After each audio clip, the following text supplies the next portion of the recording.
you to see. Hopefully, as we continue, you will be able to see the projection. But basically, I think it flashed and you saw it, And I just wanted us to start with the question of a story that we know. It's a story of it's a man. Sorry. Connect straight to the screen.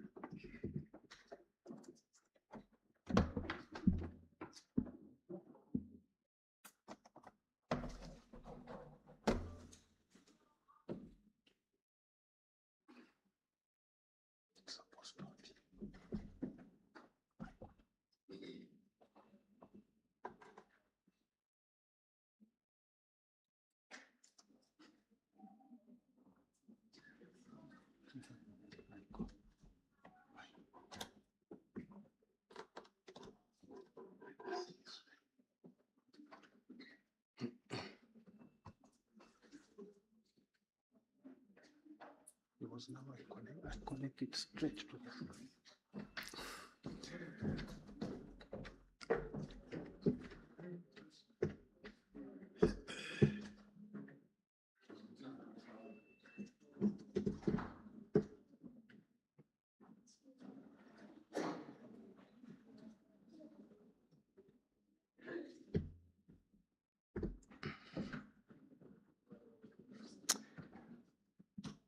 All right.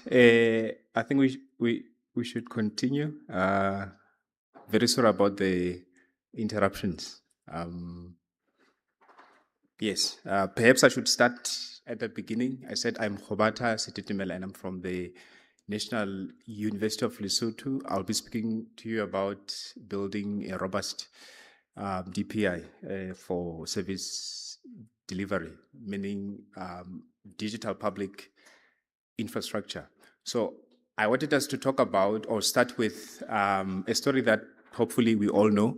It's a story of a man hanging on a tree branch, and basically next to him there's a python which is waiting to bite, and also below there are crocs basically waiting to have lunch of him if he drops. And then also by the tree, there's a lion waiting to also have a meal in case he falls. And the question that I wanted us to briefly reflect on is, what should he do? What should he do? Okay, yes. Of course, it was meant to be a quiz, and I was hoping to get a response from the floor. But basically, the picture that we wanted to set was to give a picture of government, basically, and the kind of complex work of balancing that it has to do to ensure that it provides quality service delivery. That the decisions that government has to make are not simple ones. We okay. We have to balance cost, with access. We have to, balance speed with efficiency. Basically, highlighting that to ensure that we provide quality services as government is not a straightforward task, and therefore the work of digital, yes, the DPI, presents an opportunity, basically, a resource that can help government to ensure that it provides quality services. Unfortunately, my talk was largely based on you seeing the stuff that I wanted you to see. and it's hard for me to actually continue in the absence of you seeing the real content. I'm very sorry about that.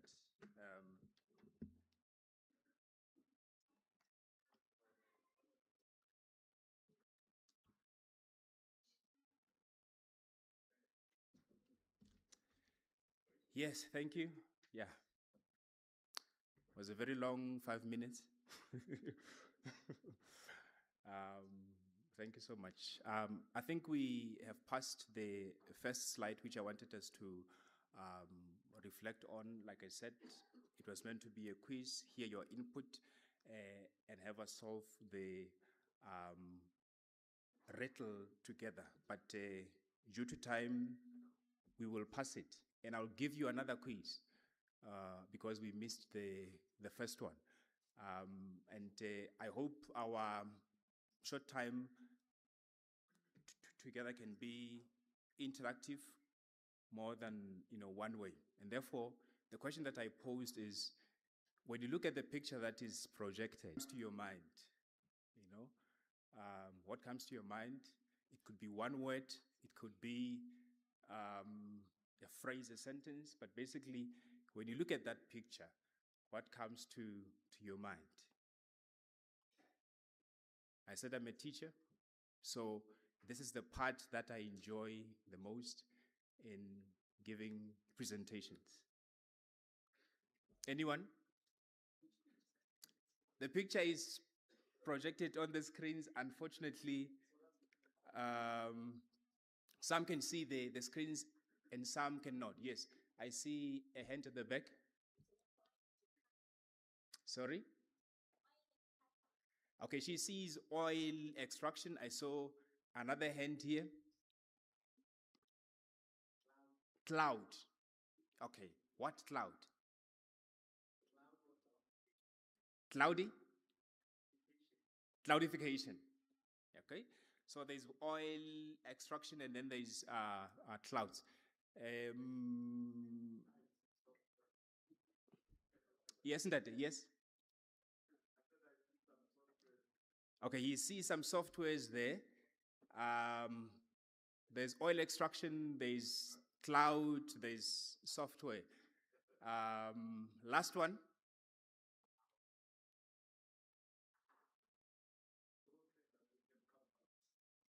Sorry? Prominent American companies. Okay. So the answers are all correct. Okay. But the real picture that we wanted to paint there is that, of course, there is extraction there, but we know that Amazon does not extract oil. We know that Google does not, extract oil. But all these companies are big tech companies that are in the extraction of something, which is the new driver now of economic growth and even development. And that is data. And we wanted to paint a picture here that data is becoming the new oil, basically. And governments and even continents or even entities that are able to align themselves with the use of data to drive, growth or even provision of services, they will be able to do more with less, basically. So the perspective there is that data is the new oil, and therefore, as we speak about the role of DPIs in helping governments ensure that they provide services efficiently, and making services inclusive to everyone. We want to highlight the role and the power of data, basically, as a driver to ensuring that we make right decisions, that the power of data-driven decision making is now the new power, basically the oil that drives how governments operate, how corporates, operate.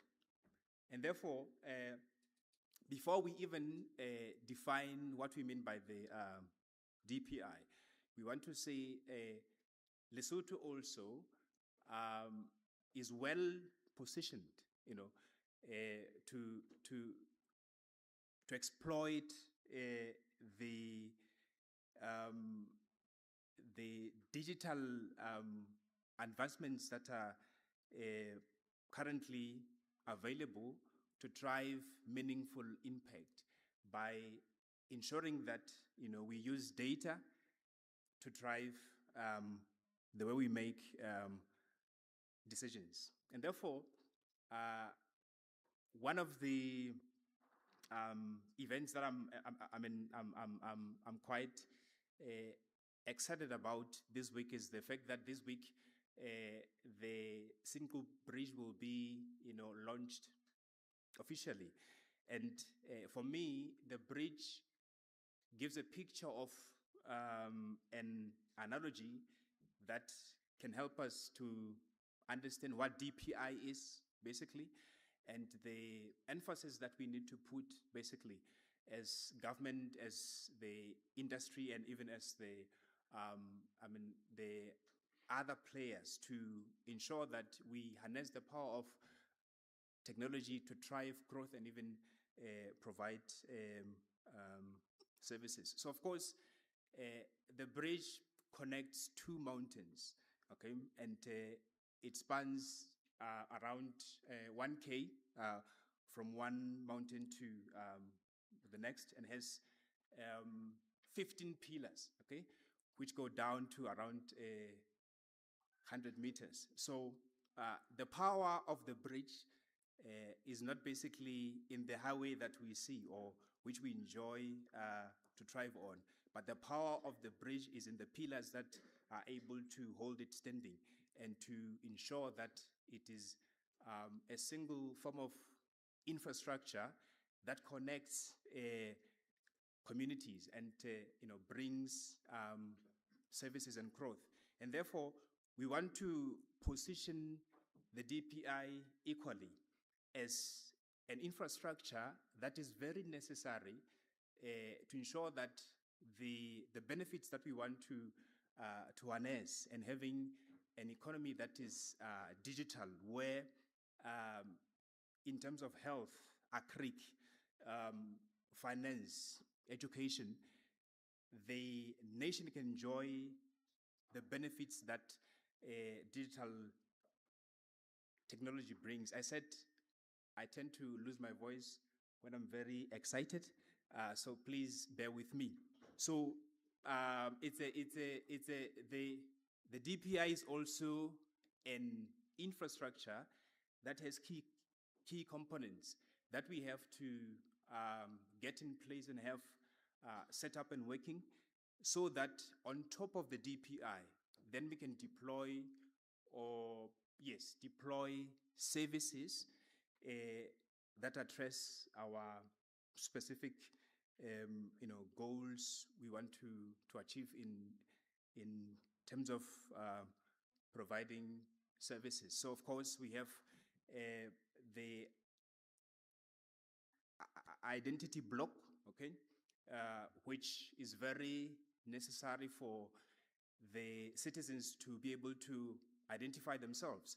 And then we have the exchange block, which is very necessary to ensure that we don't have citizens supplying information to multiple entities multiple times, but we have a layer that allows the multiple components within the ecosystem to be able to work together. And then, of course, we have the trust services, which allows us, to verify the kind of tasks or even the transactions we want to support. For example, we were working with the finance ministry recently and helping them with an AI training for senior finance officials, and we were, stunned, to see the amount of manual work that still goes within how we do things. That, for example, when a civil servant retires, the process of processing that exit is still entirely very manual, and it's completely paper-based. And therefore, being manual, more errors, it takes more time, and then you have people that are frustrated. Why? Because of the old ways of doing things. So with the trust services, it's possible to have digital signatures, where we can verify that this transaction, this workflow, this process has been, approved. Of course, also the issue of payments. Due to time, we will stick to this part and skip the other slides. So we are saying having a well-established DPI that has the building blocks well established, identity, the trust one, the payments, and even the layer that allows the systems to be able to talk to each other, to allow the once only principle, where you don't have to always carry your ID when you go to the bank or you go to Home Affairs, or no, okay, because one service now knows who you are, knows your name, and therefore it can exchange that information with other sectors or other services to ensure that you get the service. So we're saying the DPI is like that single bridge, basically, which is necessary and has to be in place to create a highway where the benefits that we want to extend to the public inclusively are realized. Okay, so of course, in terms of the policy context that underpins the DPI, I think I will just pass the highlights. It's information that has been highlighted already. So again, still sticking to the bridge, like the bridge analogy, we want to reiterate the corner principles, basically that are supposed to be taken into account as we construct or build the DPI, which will act as the highway for the digital services we want to provision. Of course, the first one, it has to be centered on people. The idea is to have technology that brings impact, as was said earlier, that technology should serve the people, not the people be used by technology. So then, has to be very inclusive and build on the idea that says all sectors or all government entities ought to work together, basically, to collaborate. Of course, we have already highlighted the interoperability requirement, the fact that we want to create a platform where we only supply data once, and that and that data can be used and shared across other subsystems. Okay. Of course, there are issues of security, and being being rooted in a strong legal framework. But one which appeals very strongly to us, I think, as the university, as number 13 and 14, which says to ensure the sustainability of our solutions, it's important to ensure that the infrastructure that we construct and deploy is rooted in open, systems, or open, source solutions. Why? Because that way we are able to build a capacity locally to customize the tools and to tailor them to our needs locally. So I think issues of 14 and 15, they are clear. I'll ask to pass them. This one I just explained that it's important that the services that we deploy to avoid being locked out, they are open source, and therefore we can tailor them to our local context by building capacity locally, as well as being cost efficient. So we wanted to touch on briefly on some works that as the university we have been doing, and we are eager to continue doing in terms of supporting the government in ensuring that we use technology to realize the national strategic plan. Okay, so for example, we have been the government ministries to develop digital systems where we take open source services, for example, for health, for climate resilience, for logistics, logistics management, to actually customize them and have them be deployed locally. I think the other points I'll pass. This one is also clear. I think time is not on my side. I wanted to close with a story, because the points I wanted to emphasize hopefully are clear, that the DPI basically constitute the digital infrastructure that we need to have in place so that it acts as a highway for us to deploy the multiple services that can be used to extend services to the public.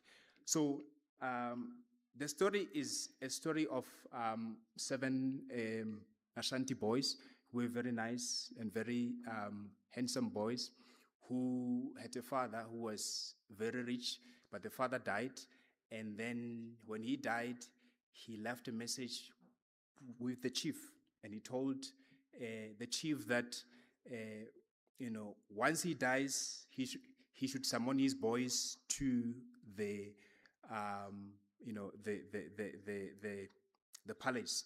So he died. The boys were summoned, and the chief told them, guys, your father has left for each one of you a roll of fiber, from red to white to blue to yellow. And he said, listen, before the sun sets, okay, you should have turned this cotton into money. The father did that because he knew that during his time, the boys always used to fight about who is best, who will be top, who is better in what. And therefore, he left them a challenge that for them to only have access to the inheritance, they need to turn the spools of thread that he left for them into gold. So that night, their father passed away.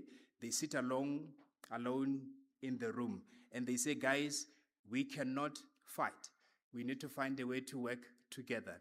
And therefore, they each brought their spools together, and they combined the spools, red with yellow, yellow with blue, blue with white, white with green, to create a fabric which was making use of the multiple colors that they had.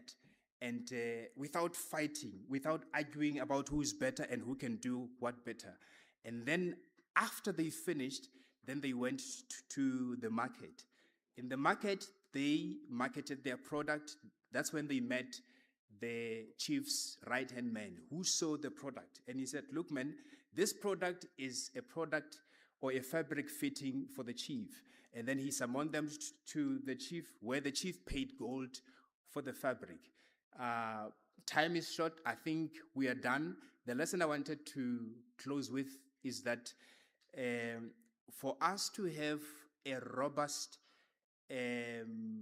DPI that acts as a highway to ensure that the vision that the government has is realized, there has to be a working together between government, the private sector, but especially academia as a player that can help to bring innovation and even catalyze the ideas more better.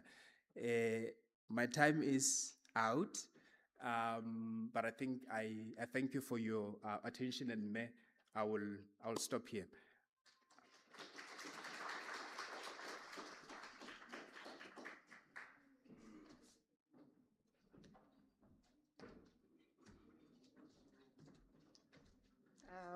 Thank you so much, Dr. Titimela, and apologies for how we started.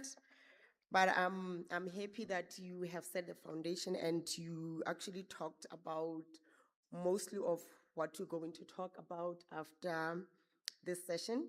You touched on balance, on the cost, and on access. I know that Dr. Kanoni is going to touch on that after break. You also mentioned that infrastructure is just a base. We need something on top of that, and rightfully so. We have RSL, Revenue Services Lesotho, as our next speaker, because they're going to take us through a case study, a practical case study of interoperability and data exchange. So as I take him out of the stage, please let me welcome RSL. Thank you.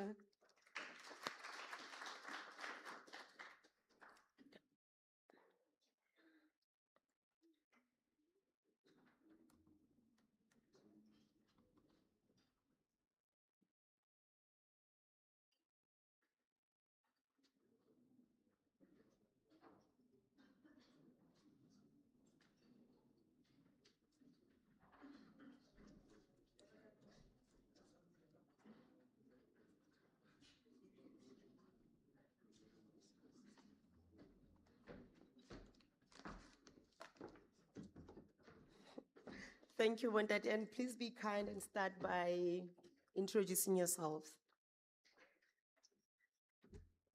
Thanks a lot, Madam Chair, for giving us this opportunity. So my name is Tlari Pofolo. I am Chief Information Officer from RSL.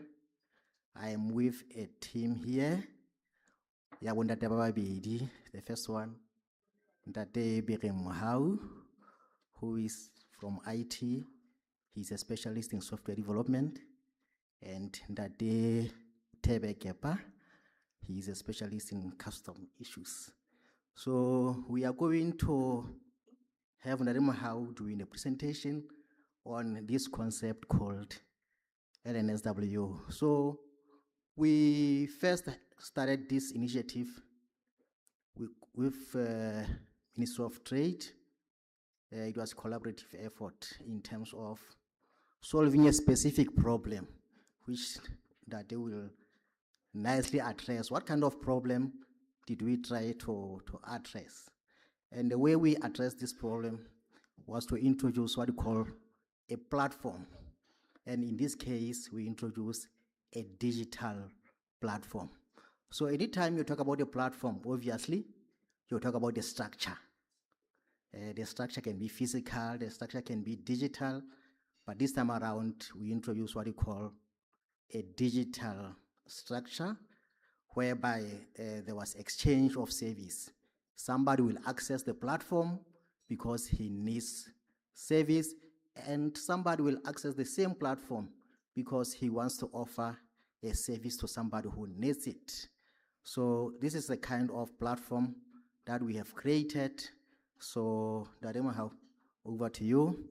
I know you will not be much on the technology side. You will try to share the real business case for having a Lesotho National single window. Thank you on that. Thank you very much, Dada Pofolo. Thank you very much, Bomel Wontate. As mentioned, I am Mahau Bering, and I'm going to be presenting on interoperability and data sharing across government, with a specific focus on a case study on the Lesotho National Single Window.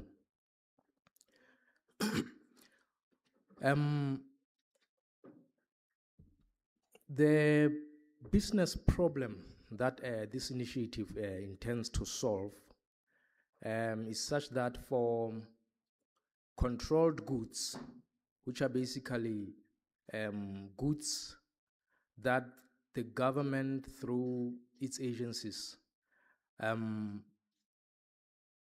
for purposes such as market protection, environmental protection, public health, national security, public safety, and so on, the government needs to control the import and exports of such goods. It does so mainly by having traders who intend to import or export apply for certificates or licenses and permits that basically authorize them to carry on with such transactions. So the problem that we are trying to address is government services in that regard historically operate in silos and are heavily manual. Traders basically have to submit duplicate information to different agencies, even where such permits are processed by different agencies. So you see that they would have to submit the same information to different agencies, which is not centralized and which is manual. And so they visit those multiple agencies by walk-ins. So this results in limited real-time data sharing. The result, there are delays in trade facilitation if a client has to go to each agency physically. There is increased compliance cost. Obviously, if there's reduced compliance, then there would have to be a high cost of trying to have people comply. There's also reduced transparency. So each agency does not know what you submitted to the other agencies, and there's no single source of truth. This brings us to the solution to this problem, being a national single window solution. So the government of Lesotho has implemented the national single window, the Lesotho National Single Window Platform as our national single window solution. So this is basically the landing page of the Lesotho National Single Window. So it's a fully web-based platform accessed on that URL shown there. The Lesotho National Single Window is a digital platform enabling traders to submit applications once. They don't have to submit it to different agencies if they are aiming to obtain a single permit that is processed by different agencies. So the government agencies then process such applications collaboratively. It supports the issuance of certificates, licenses, and permits, which I said is the mechanism through which the government then grants authorization to proceed with import or export of such goods. It supports multi-agency approvals. So basically the client just applies, and then there are configured workflows that then assign such applications to all relevant agencies. So it's built as a central CLP processing hub. So CLP is shown there, it's license, certificates, licenses, and permits. So going forth, you might hear me simply talking about CLP. So that's basically what I'm referring to. The background to this initiative, it was basically implemented so far in 2 phases. With the first phase running from July 2021 to June 2022. So what was achieved basically is the system was implemented and rolled out for use to RSL and OBFC. Phase 2 ran from November 2024 to December 2025. In this phase, basically there were enhancements, of course, to the existing system, but also mainly expansion to 10 more agencies, being marketing, research, I forgot the other one in a Greek, and then the Lesotho National Dairy Board and all those agencies shown there.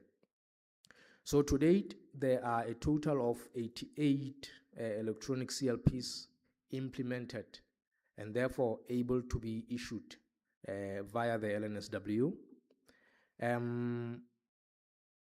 It was planned and is still planned that for CLPs that require payment, the e-payment solution would be introduced to be integrated with the Lesotho National Single Window, such that everything is automated. Currently, payments are semi-automated in that you still have to pay,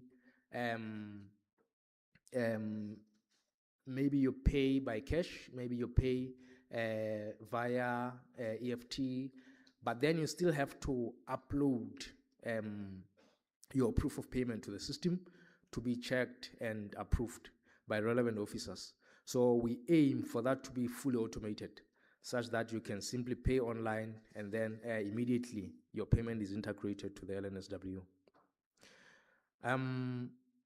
The key integrations to the LNSW,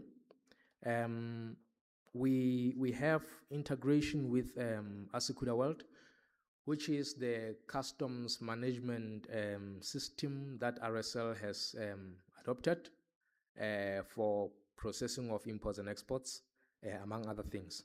So we will zoom in on that particular integration as we proceed with the slides.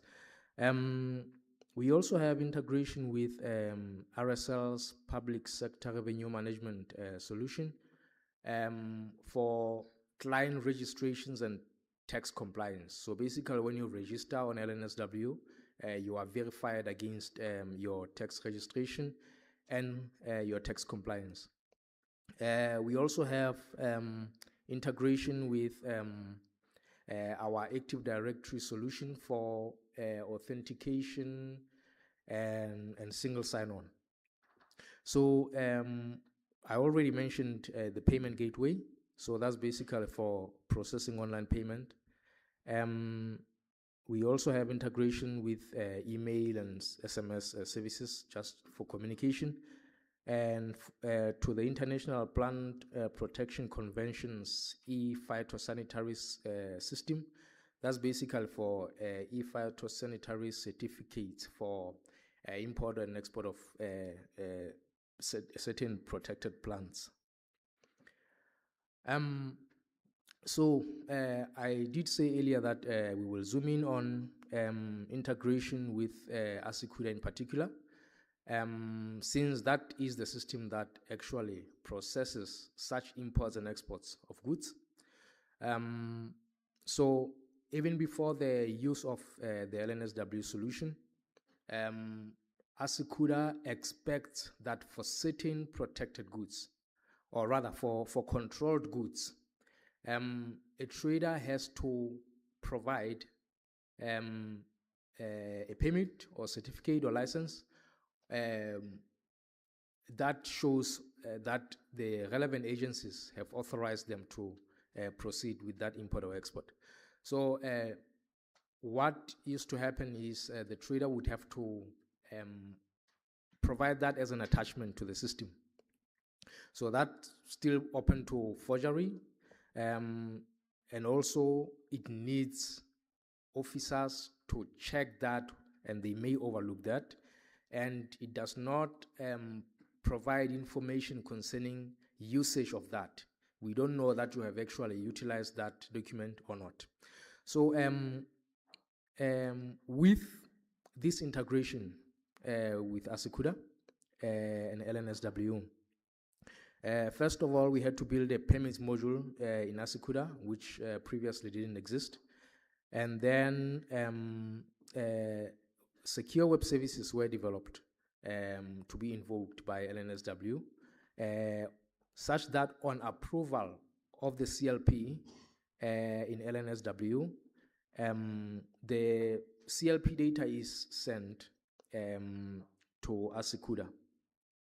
So Asikuda then creates an instance of such CLPs, which are then used in a declaration just by reference, just by applying the reference of that CLP in a declaration.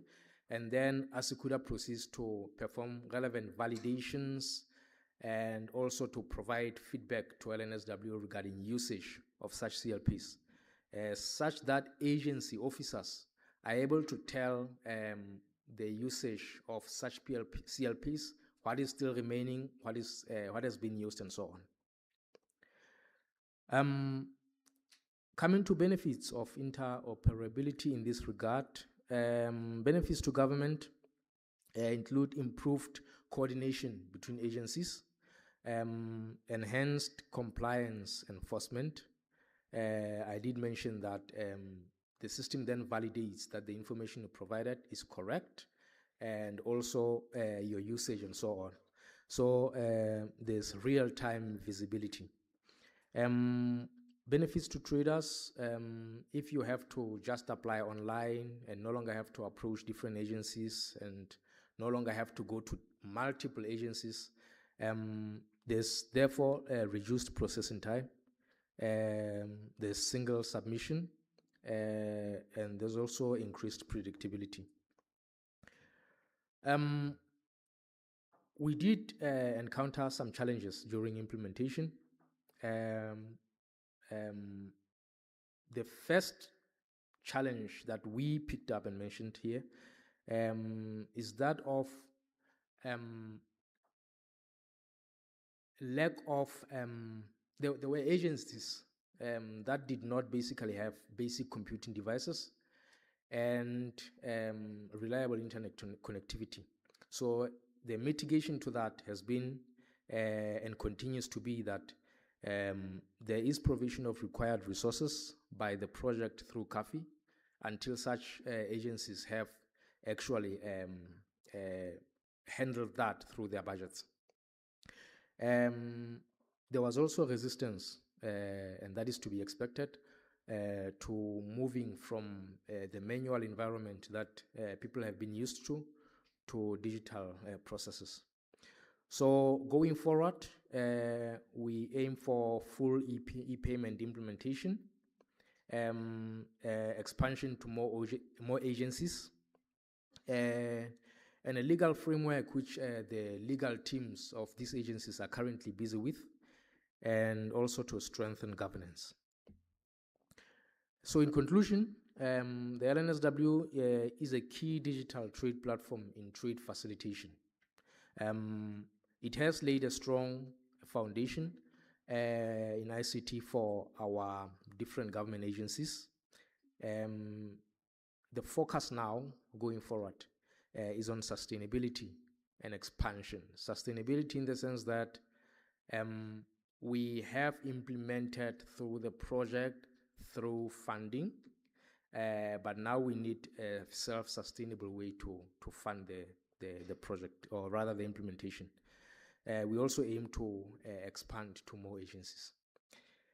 Ladies and gentlemen, we thank you very much for your attention and hope there are no questions.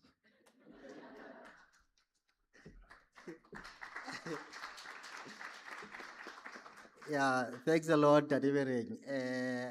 I could see that you started leaving people behind when you talk about the Asikudas. You didn't explain what Asikuda is. Asikuda is a system that we use at the border post. When you declare your goods, that solution that we use is called Asikuda. So LNSW as a platform had to integrate to Asikuda so that when the trader passes through the border post, all the information is available on the Asikuda, and then it gets just retrieved from the LNSW environment. So I think lastly, I would like to say there are key learnings that we really appreciated with the collaboration with the ministries on this issue. The critical thing that we have seen is that technology is never a problem. Technology is there, it is very easy to implement, and we always understand each other when it comes to technology. But the challenges around governance, whereby now there are decisions that has to be made, and there is collaboration, there is allocation of personnel by different departments. It becomes a bit of an issue.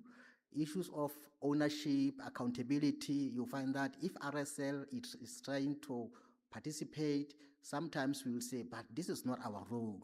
Somebody else should have been responsible for this role. So issues of ownership were also an issue between us and other agencies. But in general, we will say the fact that we had the infrastructure, which is the DPIs that the previous speakers talked about, it indicates that we can go a long way through sharing and reuse of existing infrastructure. Instead of different ministries building on their own, we can always collaborate and say, what do you have and what do I have? Can we collaborate and then deliver as a unit? I think this is one of the key learnings from this kind of a project. Thank you.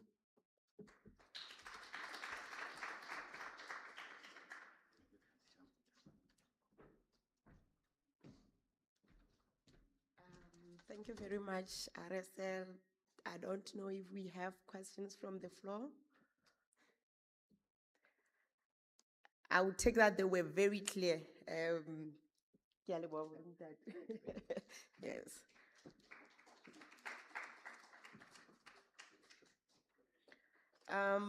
They talked about something that's very interesting, and I think the conversations that we're going to have throughout the day just shows how much we are having the same problems. When I was sitting there, I was thinking about a phrase that one of the, I think it was DG, who said it in one of the meetings when we were talking about the digital IDs. He said, we want to have ask me once and use everywhere. And then we are here saying, yes, use it everywhere, responsibly, of course. So Ndatetladi, when he started here, he started talking about a digital platform where somebody provides a service and the other one needs or uses that service. And we are here trying to understand who is someone, who is this person who is trying to use the service, or who is someone trying to provide the service. And this will bring us to our next speaker, who's going to talk about the digital identity and the importance of digital identity, especially in the case of digital transformation and when government is trying to move from manual services to providing services online. So let me call upon Mr. Deepak from UNICEF. He's going to talk about digital identity systems and how do we strengthen them.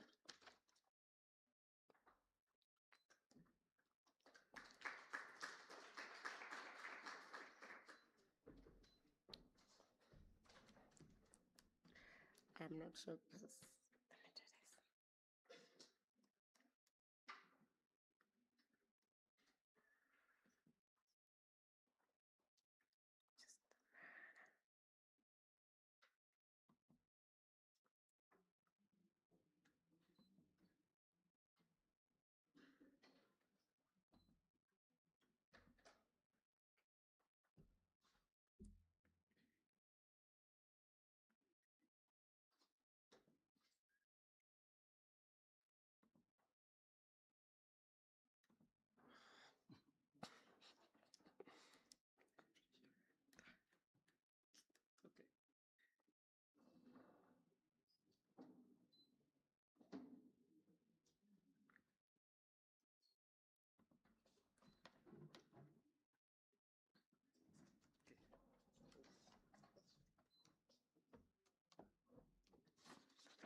Thank you, May. Thank you very much. Tumilang Pomele Bontate, good afternoon. My name is Deepak Bhaskaran. I'm country representative of UNICEF. Let me stand by the protocols that has been established here. My Honorable Minister, thank you for hosting this event. Secretary General, thank you for being with us, and really congratulations for such a successful launch of this CTO roadshow. My presentation is very brief, and it talks about things it's a continuation of talks about things we started earlier this morning. I think whilst the CTO mandate is on the telecommunication side, it certainly goes the founding things beyond the telecommunication. As we know, last maybe 70 years, and I'm from a technology background, by the way, these things have been evolving, and there are three things that have happened, if I can put it in a convenient way, the 3 C's that has happened. First is the computer, and that used to be massive computers everywhere. And that computer has gone from a huge computer to the size of this one. So that C is continuously evolving.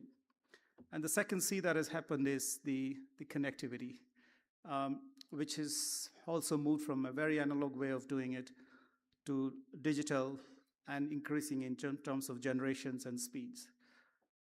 And the last C, and you would wonder what it is. And this is, for sake of convenience, I call it cognition, which is intelligence. And that C is also, as you see in last maybe 3-4 years, evolving very fast. And these 3 C's are going to be the future of any country's development. And I think the role of organizations like CTOs, part of 1C, but touching on others, is important. And the policy decisions that are made by the government here, and again, congratulations to the government of Lesotho, to taking those right policy decisions that you will be continuously moving on the path forward for those 3 C's. I also have a selfish way of saying 3 C's as a core commitment for children, which is CCC. So without further ado, I'll move forward in terms of why digital identity matters for Lesotho. As we know, it is the foundation of digital public infrastructure, the DPI. As we build roads, as we build airports, in the digital world, it is the digital infrastructure, the public infrastructure that remains as the foundation of moving forward any digital initiatives in the country. And it enables the trusted digital government services. I mean, you have seen some of the demonstrations here, how an identity, a digital identity, enables the trusted government services. And it goes across all different services, as you have seen in the demos as well. But the important part is the inclusion and equity. I think Honorable Minister talked about it as well, and Secretary General as well. It is very important that this digital identity goes to the last mile, to the principles that Tadetai has laid down earlier in terms of leaving no one behind. And it is actually an enabler for digital government, because that's the key that unlocks the doors for various services. And it is a trusted identity. So you don't have to go with numerous functional documents to get services. It is one identity that is trusted across the government and that provides you the services. And very importantly, it reduces exclusion and inefficiencies. We have lived through those past when the services are inefficient because there's sets of documents that you have to provide and which may not be relevant, and you go back again and provide the same sets of documents or different documents to different ministries. So this is where the inefficiencies come, and if you have a digital identity, it reduces these inefficiencies, as well as it reduces the exclusion in terms of people who would not have specific types of documents that they would need, but they have a digital identity. And that means that with the help of that, it is trusted and you get all the services. It also enables interoperability across government systems. It's authentication, it's verification, it's also making sure that you actually are getting the service. It's also notification. For example, for a child, if the child grows from certain age to certain age, it gets notification, you need a vaccination, you need to register your child to a school, you need to, if you're applying for scholarship, this is the identity that verifies across all various domains. As the child grows from a very young age to adulthood, this digital identity lives with the child to get all the services. And that it improves transparency and trust. And I think that's the core of all these digital systems. So why UNICEF? And from our point of view, it's a public good. A digital identity is a public good. In sub-Saharan Africa, there are roughly 49% of children, around 95 million, are invisible. Invisible meaning they don't have identity. And what happens when you don't have an identity, when you're not registered, when you have no birth registration? You missed a lot. And then it opens up for various other challenges in child's life. Abuse, exploitation, and a number of other things that sadly comes out of that. So identity is very important. And inclusion of children and vulnerable groups is even more important. But what is more important as well is privacy, protection, and rights-based design. I think my Honorable Minister mentioned about the privacy and the data protection in it.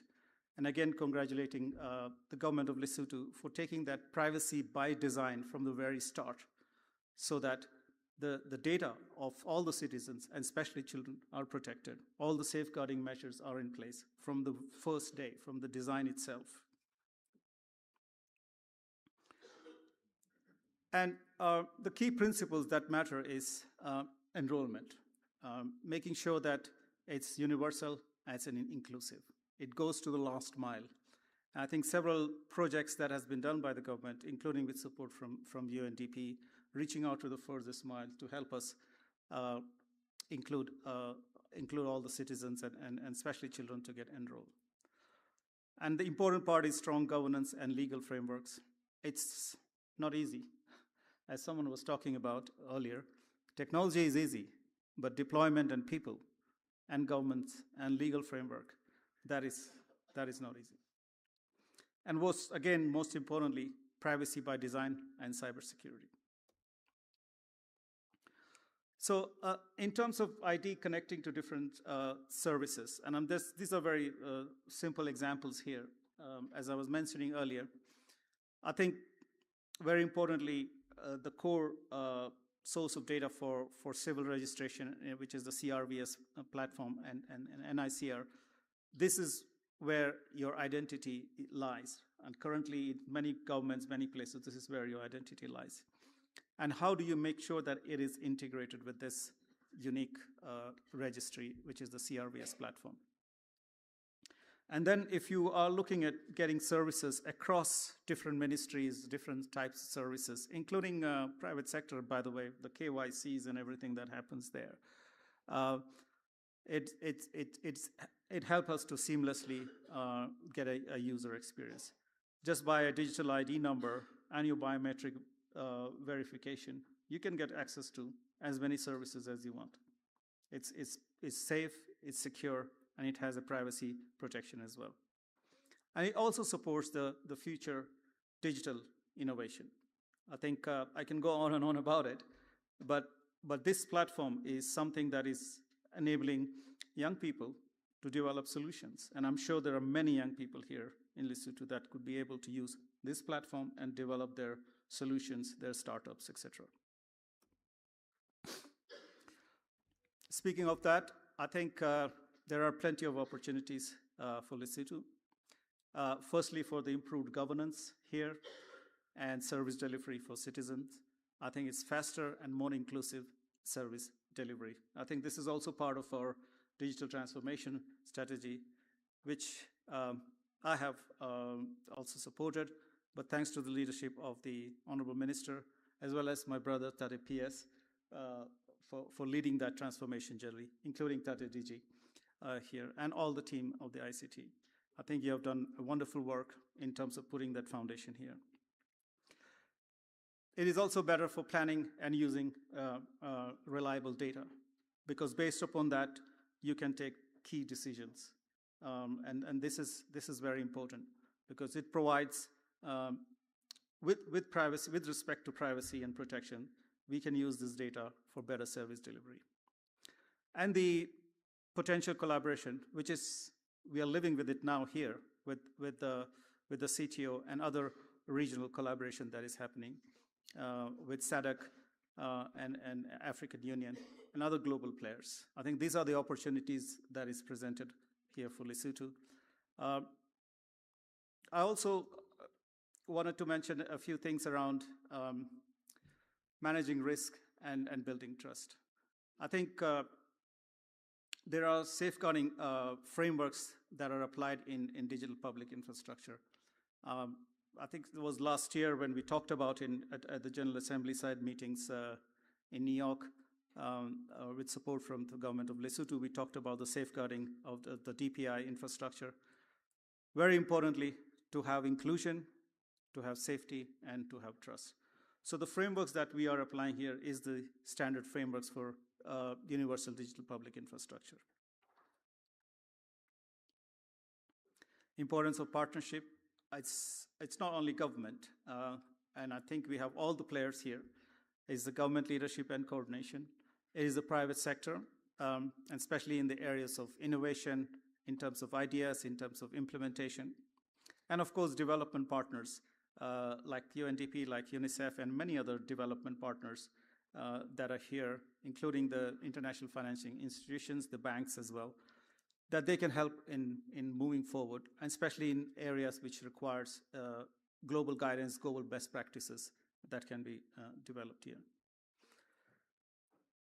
So in closing, I wanted to mention digital identity is the foundation of digital government. This is the very basic thing for every individual, for every citizen that is going to avail government services.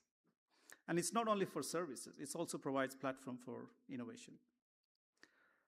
The design choices determine trust, safety, and inclusion, how we design, how we make that decision from the day one.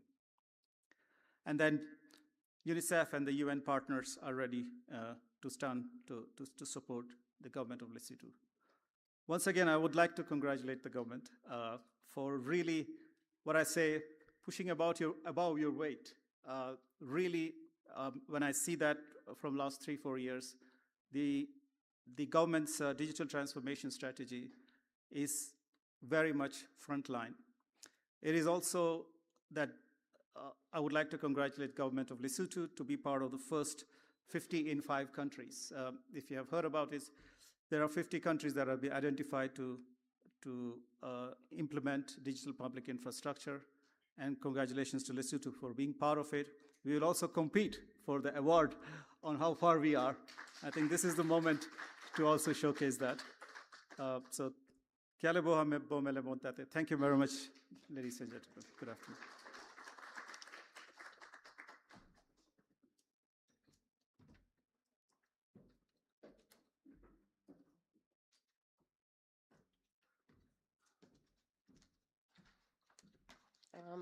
Thank you so much, Dr. Park. I think we learned a new word, 3C, core commitment for children from UNICEF. And then we learned about trust when we talk about digital identity.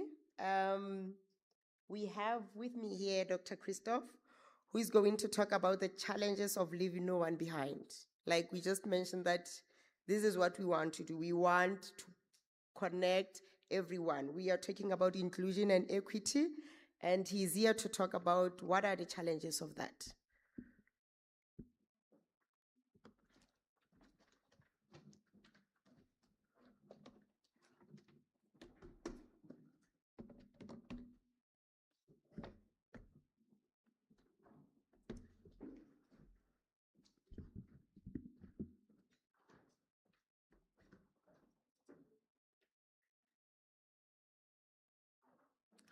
Thank you, Madam Chair. Honorable DG, Honorable Minister, please consider all protocol observed. There were so many celebrities in the house. I was very positive surprised that we started the meeting with a prayer. In East Africa, it's common. Every single meeting is opened with a prayer. But here in the South, it's more rare. And it's good to start with purpose, isn't it? So I'm talking about inclusive digital transformation. And we face a whole bunch of problems across Africa, but also here are people from other continents, from the Caribbean, from Asia. And generally in the global South, we find that cost of infrastructure rollout is higher. It's more expensive to dig up new trenches, lay fiber, instead of just blowing it through a conduit alongside the road, which has been prepared for it. You also have countries like South Sudan, where every single RAN site is, or most of the RAN sites, need to be powered by diesel generators. And solar is still very nascent there. And we also find areas that have low-income people mostly, or are sparsely only sparsely populated. So we have higher cost per RAN site and less revenues. So the infrastructure costs are higher in Africa and are higher in India and other countries around the world or in the global South. And we have regulatory and policy inconsistencies. For example, policies often want to have competition in private sector, but then the market structure is still leaning towards the state. And the state has an important role to play, but normally as a facilitator, not as a replacement of the private sector. And we find that unfair competition is often too late addressed or not at all. If you remember the telecom case, it was prosecuted 10 years after the fact, and then they were fined. It's way too late in South Africa, and that leaves room for unfair competition. And we have challenges from cybersecurity. I'm not sure how this situation is here in Lesotho, but the biggest thing in South Africa, I'm living currently in Cape Town, is the fraud with SIM card swaps. So someone gets hold of your bank account credentials, and then they swap your SIM card, and then all the codes for verification are sent to this new SIM card, and your account is cleared out. And who pays the price the dearest? It's the poor people that only have one prepaid card, only one bank account, everything is cleared out. And often countries are not prepared or it's not operational.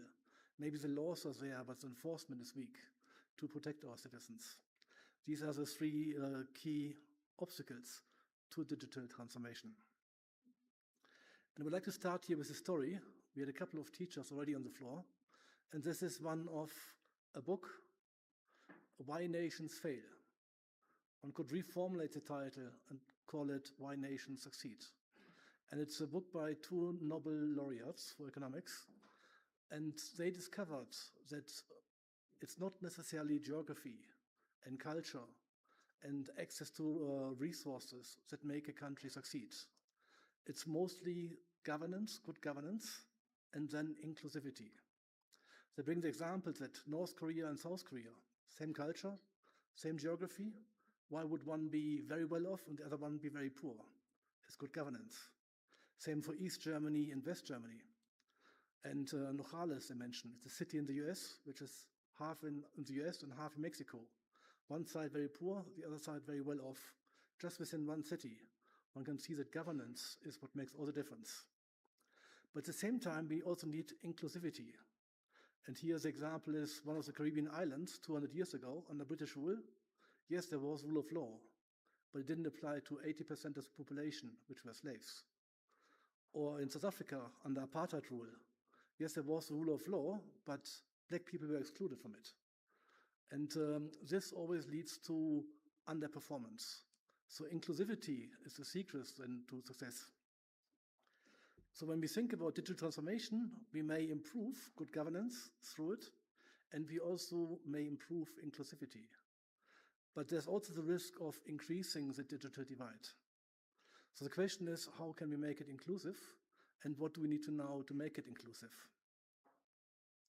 And here I'm bringing an example from my other home country, Namibia. This is Natus, the company which does the road tax, the vehicle registration, and they went online. So now that the service is online, you can go online, pay for your road tax, and they will courier it to you. But in this process now, the cost of your road tax has gone up by 20% because you have to pay for the courier. There's no street delivery to postal addresses in Namibia. Either it goes to a post box or a courier has to find you. And in order to then make use of this service, suddenly it's more expensive, it's more convenient for those that have jobs, but it also potentially excludes those that don't have credit cards, that don't have bank accounts, and that not have a formal street address, if you're living in a township, for example. And even if you're living in a township, you may still operate a taxi and have a car. So they had no choice, but they have to run two processes, the analog process and the digital process. And therefore, the efficiency gains of the government cannot be materialized because people are still excluded from the digital economy. So the pillars, we heard a lot about them, are a connectivity platform, a payment platform, digital skills, an ID platform, and a logistic platform to make this digital transformation happen. Talking about the connectivity platform. Here's the data from the World Bank Global Findex database. And in Madagascar, only 46% own a mobile phone. And only 11% use the internet in 2024. That means 89% of the population is excluded from any e-services which are offered through the internet. So it's very, you can't switch over the services yet to digital because there's just too few people on the internet. In Mauritius, of course, it's 77%. It's one of the leading countries in Africa, and 94% have mobile phones. So for Mauritius, it makes perfect sense to go digital and have an exception rule for some analog hard cases. But for Madagascar, they are still far away. They have to address the connectivity problem. But then also within the country, while the country may look good on the outside or in comparison to other countries, within the country, we also have a digital divide. And here are figures from Kenya. And I computed the Meaningful Connectivity Index, which was postulated by the ITU for Kenya. And these are 47 counties. Daily use, on average, 35% or 36%. Smartphone ownership, 45%. Skills, they can install and download app on their phones, 54%. Mobile coverage, very high, 98.3%. But the universal meaningful connectivity means you have all of these. You have the skills, you have the smartphone, you can use the internet, you can afford it. Otherwise, what good is it if you have a smartphone, but you can only access it once a month because you don't have money for data, for example. And on the right, you can see how this is distributed. The universal meaningful connectivity in Nairobi is very high, but in Warrep, it's very low. These are examples for a number of people that use internet daily across the different counties. Nairobi, 70%. In Kenya, on average, 36%. West Pokot, only 12%. So we find this digital divide also within regions and within countries and within even cities. You may be in the CBD and everyone uses the internet, and then you come to a township and then suddenly it drops to 50%. And then broadband is unaffordable for many in Kenya. These are the prices for Safaricom and JTL and Airtel for mobile, and it costs up to 22% of GNI to consume 50 gigabyte per month. GNI is gross national product, gross national income, and this is per capita per month. And if I now compare, for example, Starlink to the offerings of mobile for the same amount of data, 50 gigabyte, I can get a Starlink product for 1,300 Kenya shillings, which is roughly 10 US dollars, which is 5.7% of GNI, which is cheaper than the mobile offering, but also a whole lot cheaper than the fiber offering. So you can see that Starlink is good for competition, but it may also be bad for national operators, potentially. So there's a couple of things one needs to balance. But the overall message is broadband is very expensive. When it's very expensive, it's difficult to build up skills. So here's the affordability across Kenya by county. And in Nairobi, the cross-county product, not general national income, but now cross-county product, is 1.5% for 1,000 shillings for 45 gigabyte per month. And in Mandera, it's 16.5%. So you can see that the further you're away from the capital, the less affordable it becomes. So affordability is not just like one price in relationship to GDP or GNI, it differs for the income for the different counties. Then payment platform. Here too, we find major differences. In Mauritius, 90% of people have bank accounts. In Madagascar, only 24%. Those that borrowed and saved in Madagascar, 7%, 11%, and receiving digital payment, only 22%. So only a quarter of the population in Madagascar is banked.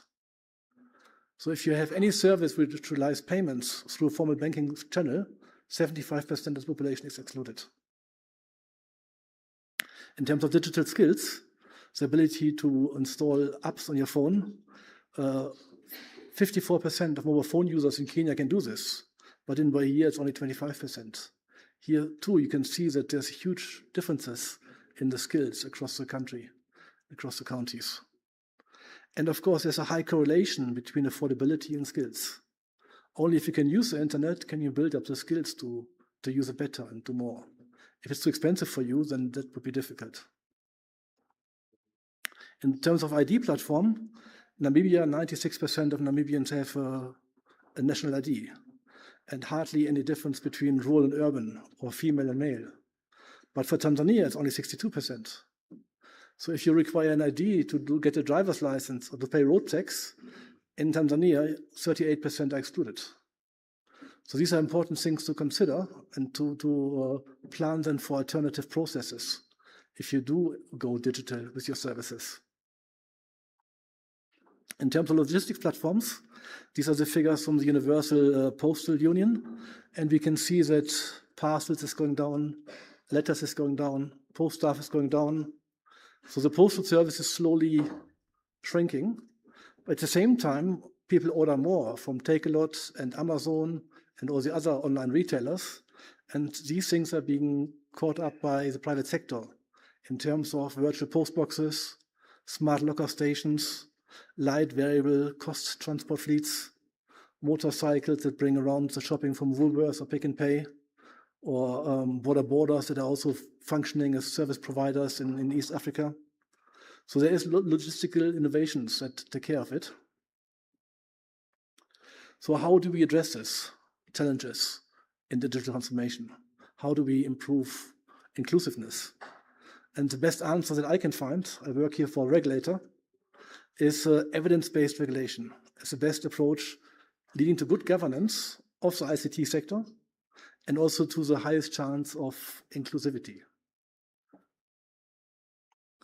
And how do we do this? We bring all the data together, chunk in a database, so that we have access to the data from mobile operators, the antenna specifications, radio propagation models. We incorporate then also the data from the National Statistical Offices, household survey data, census data, admin boundaries, national accounts, use public data from UCLA, from population distribution mapping like WorldPop, and also sector regulatory information, audited financial statements from Vodacom, Econet, and others. And all of these things can be brought together and then provide a better picture on how to implement certain initiatives. And here I would like to give you an example of community networks in Kenya as a response to finding those that are unconnected. In 2021, the CA issued innovative regulation, a license category for community networks, which are not-for-profit, self-providing networks that just serve a certain community. Tea growers or certain townships can be having their own little community network. But the important thing is that these need to be not-for-profit. This is a map showing the schools in Kenya in blue and 4G coverage in purple. And there where the circle is, you find a whole bunch of schools that there's no 4G coverage, so they don't have internet. So if you require now from the Ministry of Education for them to report per email their quarterly stats, that would be difficult for them. They would have to travel to town to connect. And if you want to have e-learning in schools, that would also be difficult for these type of schools. And if one looks into the fiber infrastructure and the POP infrastructure, we can see there's nothing there. So we can't really reach them with any other meaningful connectivity other than LEO satellites. Otherwise, we would have to build a chain of RAN sites to get there. Or the Tara P2P links are going up to 20 kilometers, and you can have a chain of various of those to reach them. But they're all solutions will be more expensive than a LEO satellite. So this is the area we are talking about. And I'll just give you an example of what it can mean to bring internet connectivity to the poor.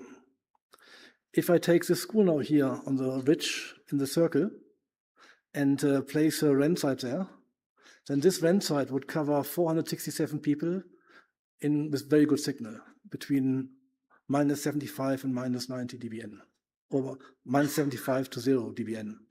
And a fair signal, -90 to -75, would be another 16 people. Altogether, I can cover nearly 500 people around the school where they didn't have any connectivity. But is 400, 500 people enough to be profitable for a RAN site? Who thinks it's enough? No one? Who thinks it's not enough? Just checking whether you're awake. Okay, here's the calculation. 488 people. If we assume 30% can adopt it out of the total population, and they can spend $3 per month, then we would have an unmet demand of $440 per month. And the total cost at 70,000 for the tower, 50,000 for the active equipment, $1,000 for the CAPEX, would mean you would make $2,000 loss on this RAN site if you place one there. Is there an alternative? And these are community networks.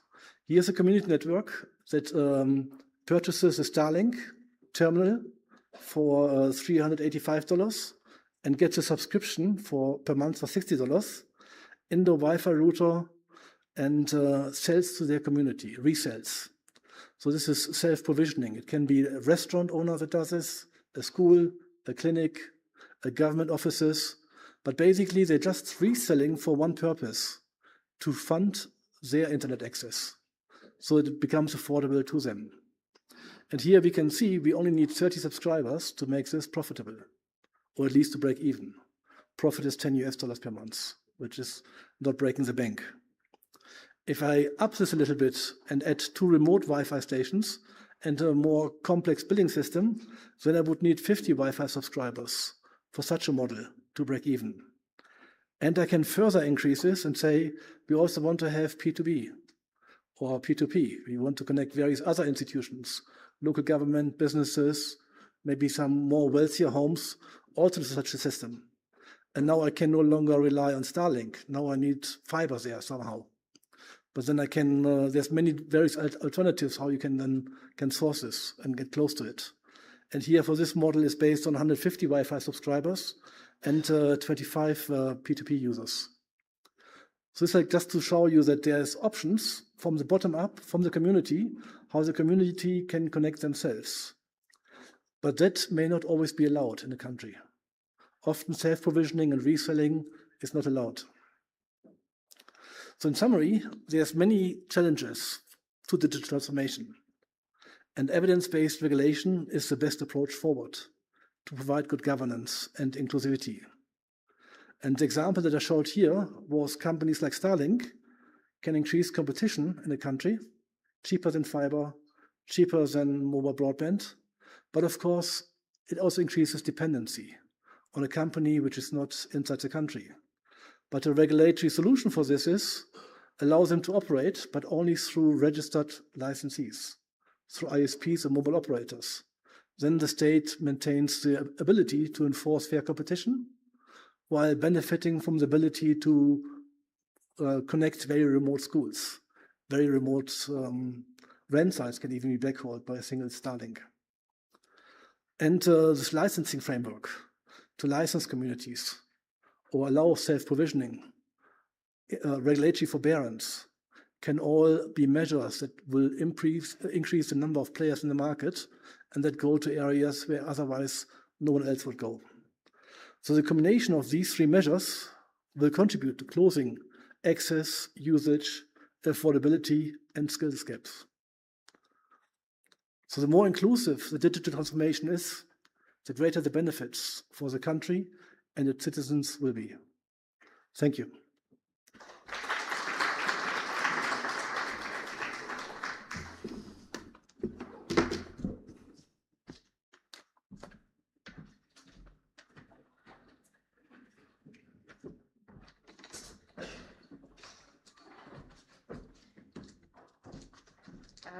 Thank you very much, Dr. Christoph. 46%, that's the number that I'm still remembering because I was looking at his statistics and then it says 46% for Lesotho as the percentage number of people that connected to the internet in the last 3 months. That says we have left behind 56% of people. So we still have a lot of work to do because all the speakers that have come here, all of them were talking about equity, they were talking about inclusion, they were talking about connecting everyone to the last mile. We are promising not to leave anyone behind, but at this stage, we have left 54% people, so there's a lot to do. It's 4 o'clock. We are breaking for coffee. Let's please just take 10 minutes because we are running a little behind of schedule. So 4:10, let's all be back. Thank you very much.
We need to break apart.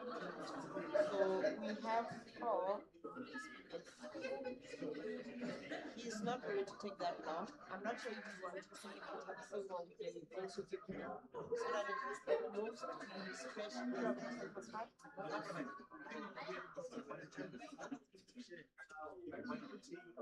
Just stick to the time. Yes, I'll do that because the promise we started late. Yes. So let me do this.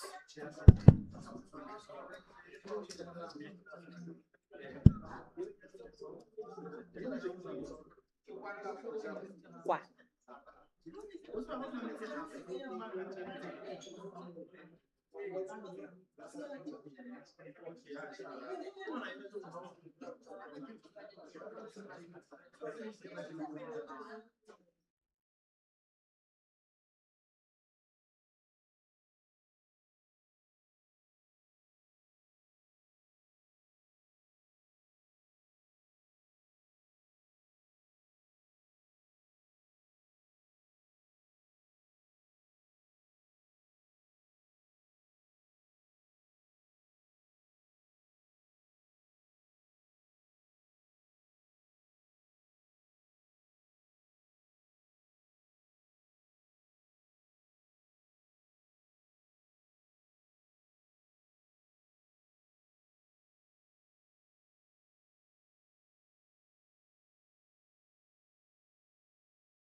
Ladies and gentlemen, can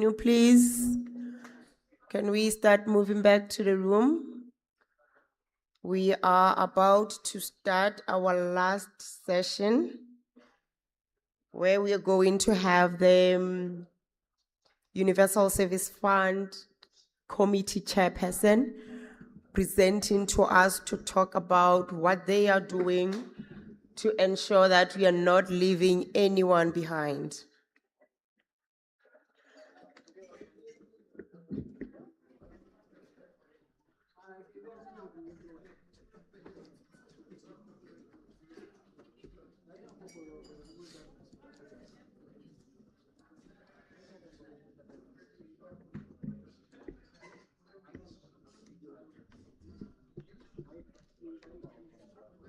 I need to disconnect this one.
Slide this is more pero okay. Pero What okay. anxiety test? So, See. Ne ke se correctile mem thepana ha fana. I updated. Ha na Just ta. update the file. Ha na ta. Ha na ta. Tla bua. I'll talk to this number.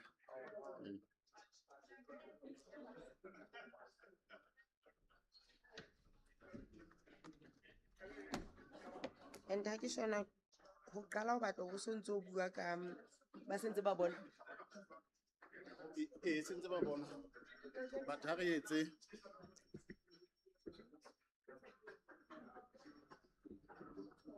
Hana re etsa ntho jwang? Eish, ntho. Oh.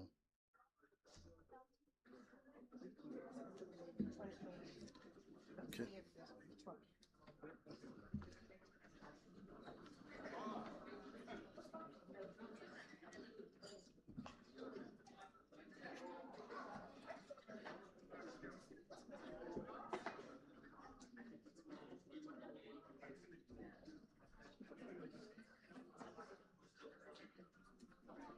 Shona ba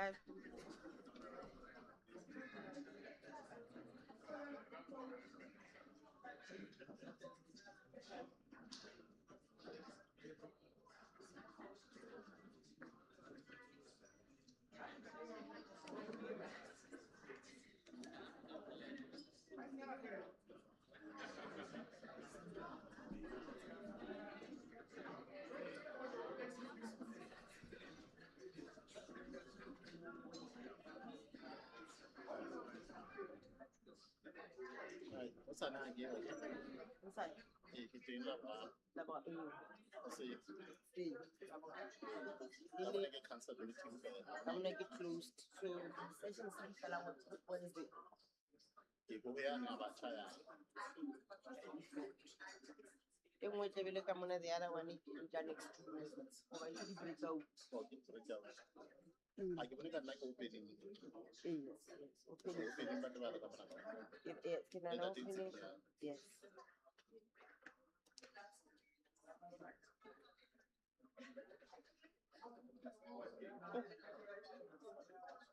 Ka bua ba sa project ya go tswela pele. Ke tshile nako. Ama project new ke ba tsaka di Ntho nga go a go go batho ba ya bona senya fela di.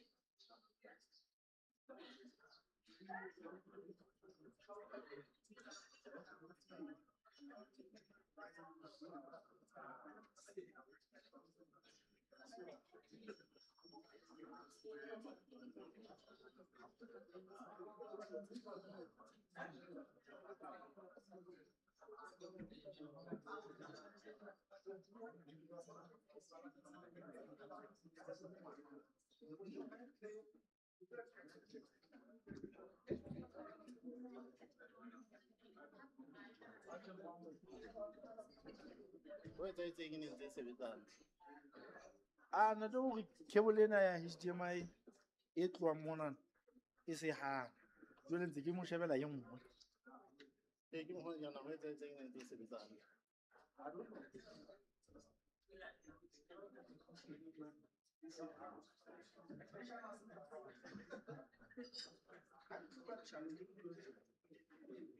One, two.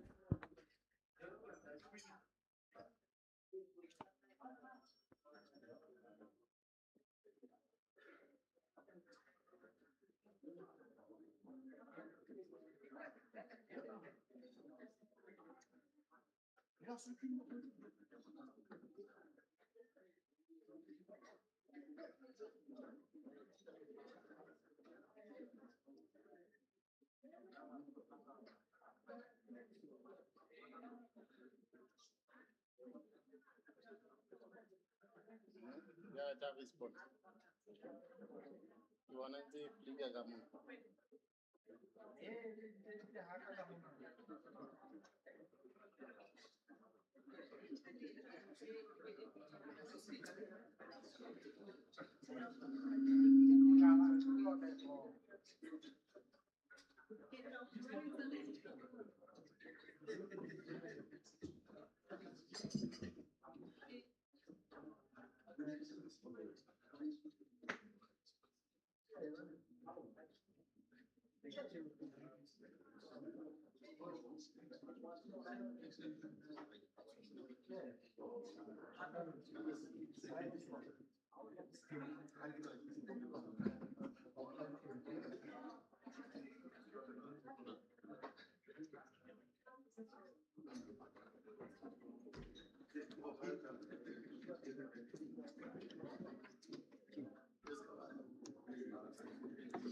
Ladies and gentlemen, apologies for that technology glitch. We already have Ndate Kanonora Mashamule, our principal secretary here, but he's speaking on behalf of USFC chairperson, so he's wearing a different hat now. Let me hand over to him. Thank you.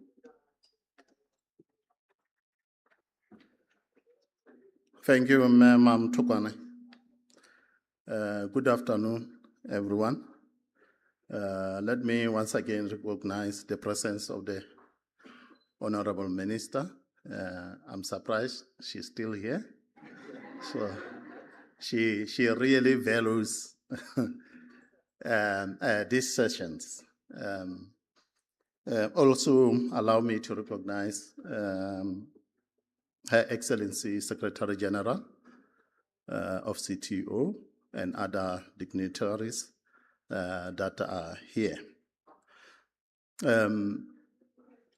Today, I'll be presenting on behalf of Universal Service Fund. I'm the chairperson of the fund because I'm from the ministry responsible for communications. I insisted to Memam Tukwane that I'll not start until my presentation is up because, you know, developing presentation nowadays is some form of an art. So I wanted everyone to see my work.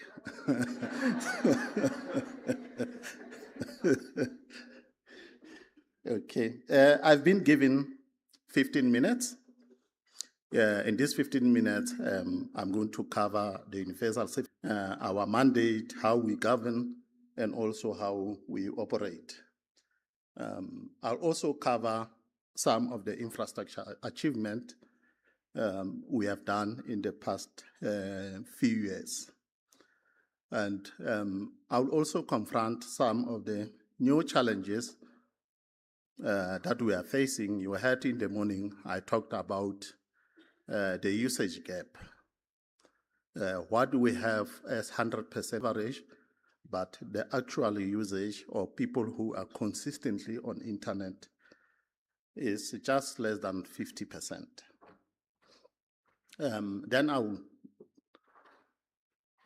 go deep on the 3 barriers that we see as the ministry. And then lastly, I'll talk about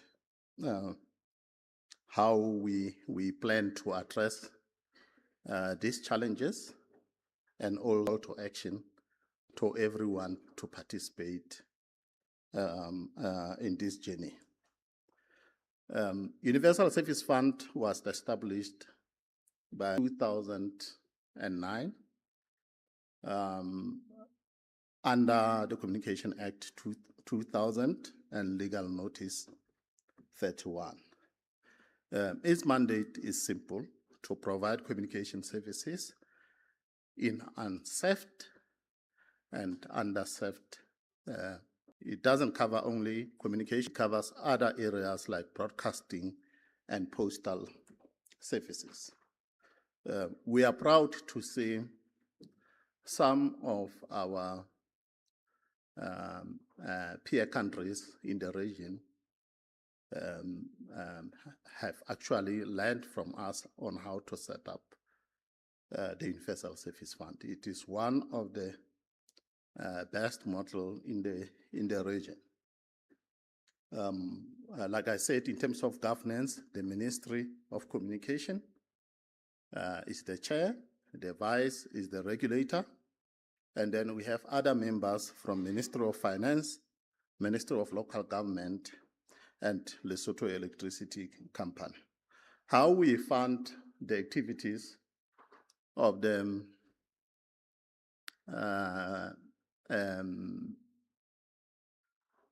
USF, we get funds in different ways. We get a percentage from LCA when LCA has made a surplus. 25%, at least 25% is mandated by law to go to the fund. The law also allows us to get from the licensees up to 2%. At the moment, we are only getting 1.5%. So we have been generous. That Dennis. We have been generous. So we still have that margin of 0.5%. So it's up to the licensees whether by themselves they spend that 0.5 on USF-related activities and report to the fund. So I think it's better if you have control over the funds. If we see the operators or the licenses doing that by themselves, I'll not ask the Honorable Minister to increase the margin to 2%. We also get funds from the government coffers. Just recently, through the Ministry of Finance, we got millions of maluti. We built over 40 base stations, and we also roll out about 96 kilometers of fiber cable from Roma to Tabatseka. Our investments are driven by 3 areas. The first one I talked about, geographical targets, but we can also address the areas in towns. Because if you are in town and then unfortunately your house is in a dark spot or a blind spot, we have an obligation to assist you. It's not only the rural people. We also target certain communities. That's why you will see this year there will be a big drive to connect local governments and police station, and also to extend on the work that UNDP has done, that is the Lohokela, to ensure that we roll it out and its adoption also increases. We also look after critical internet infrastructure, specifically the internet exchange point. In one of the discussions during the SADC meeting, we raised as Lesotho to say, look, we think internet exchange points should also host the DPIs. The DPIs, as Ntate Khobata was presenting earlier, that we consider them as digital highways, like the bridges. And the minister also in the morning mentioned that for the DPIs, will not use proprietary software, but will use open standards. So we think internet exchange points are the natural homes for the DPIs. We'll do it here, and then others can come and learn from us. So far, what we have delivered, I'll not go into details. The minister already mentioned the numbers, over 126 base stations. We are still building even more. Remember, this morning, we were given the mandate by the Prime Minister, about 5 regions. Fortunately for us, we are ahead of him because all areas are being attended to. The fifth one that he didn't mention is in Uting, in an area called Kwadi. So we've been to Kwadi, we profile the area, we are already moving. And Tate Dennis will be building in Kabane, and Vodacom will be building in Matsaide. Matsaide is going to cover Tlading and Lesedi.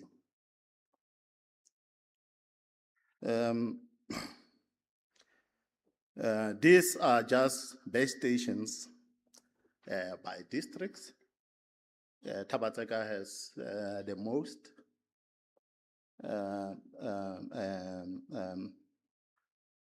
Number, or the biggest number of base stations that we built around the country. It's a very big district. It starts from Mohaledem all the way to Mokotlo. I know some people think Sanipas is part of Mokotlo. It's not. It's part of Tabatseka. That's how big Tabatseka is. We have extended connectivity to other institutions like the tertiaries, 10 of them high schools. We are going to roll out another 22 high schools this year under the government, under the project that we are doing with UNICEF called GIGA. GIGA is focused on school connectivity. So we are thankful to Ndate Deepak with the work we have done so far in defining the standards of the connectivity and other related work like the proposals. Yes. We have the proposal that we have submitted to Ministry of Finance to give us money to connect even more schools. Under GIGA, we mapped around 1,800 schools, and less than 400 of them are connected. So you can see we have a long way to go. We have also, because we believe that if the nurses have access to internet, we can get a better service because there is free information. So we'll be extending to even more nursing schools this year. We are already rolling out additional connectivity to Buto University and the National Library. I can't remember the other two areas. This I've already touched, so I'll skip this one. Now, the barriers. The first one is the affordability. Our data prices are very low, but very expensive for the normal people. I'm not putting pressure on the MNOs. They've done a sterling job with the prices. We'll see what we can do. You remember I asked about the tax break from that from 15% to 5%. We'll look at other avenues to ensure that we bring the price down. In terms of the cost of devices, that Dennis and his colleague Jordan Briggs, they talked about some nice things that are coming into this market. Maybe during the course of the week, they will share with you. Digital skills and relevant content is another barrier. So in terms of digital skills, we want to work with UNESCO this year to ensure that we have the right frameworks. And then we are already working with UNDP and National University of Lesotho to ensure that we translate the English content to Sesotho content. So it will, that exercise alone will increase relevance of content. These are some of the data I picked up from ITU website that it is, so that you don't accuse me of making up the numbers. These are the latest numbers from ITU ICT prices, 2025. Yeah, like I said, the industry is doing the best it can, but we have to work together to ensure we bring the prices down. This slide addresses also the cost of device, because in most cases, the cheapest smartphone takes close to 45% of the monthly income. But they will talk to that. They said they have new gear coming into the market. I talked about digital skills and relevant content through the Universal Service Fund. This year, we are going to train young people on the use of social media. We are also going to train small businesses on how to use social media advertising. Many people always ask, our content creators are not getting anything.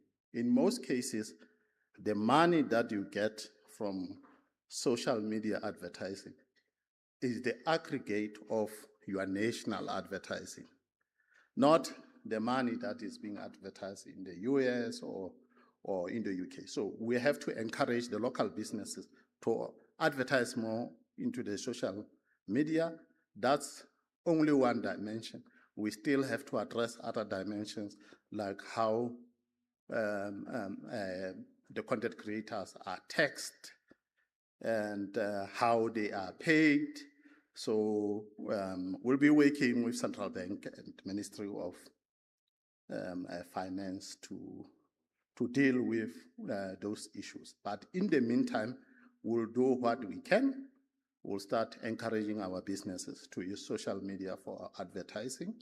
And we also encourage the government to spend a percentage of advertising on social media so that our content creators can get something. On this one, I'll just talk about policy and safeguards. We are experiencing chronic vandalism of our infrastructure. Every week I'm getting reports either from LCA or from MNOs directly. We are being hit hard every week. Just yesterday I got a report, I think it was from, is it Morija or Hamajan? They vandalized the mobile equipment, electricity, everything you can think of. Over December, we got hit hard. I think the hardest because it did not only affect the mobile operators, it also affected the broadcasting equipment. So we'll see what we can do with it. The fund is working with the MNOs. We have the budget to ensure that we have the right strategies and also the right frameworks to deal with vandalism. If it was according to me, I would get a licensed gun and go out and hunt out these guys by myself. Because I've worked with the MNOs and I know the pain of the guys who are tasked with maintaining the base stations. To go out being called out in the middle of the night, thinking is a normal network fault, only to find out that someone has deliberately damaged the equipment is disheartening. So, Minister Gloko Pastu.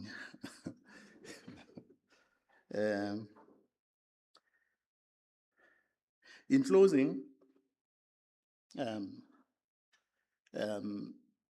want to make the 3 call to action to the delegates to say we have to come up with a shared availability policy toolkit that we can use as the member states to deal with the cost of data, and also a peer learning on usage gap strategies, and the last one on partnerships for content and skills. Maybe I should add the 4th one on vandalism,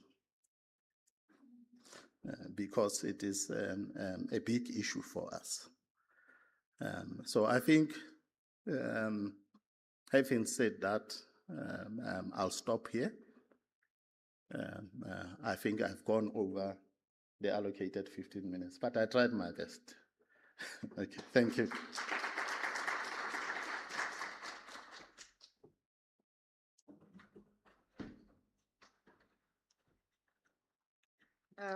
Thank you very much, Ndade PS.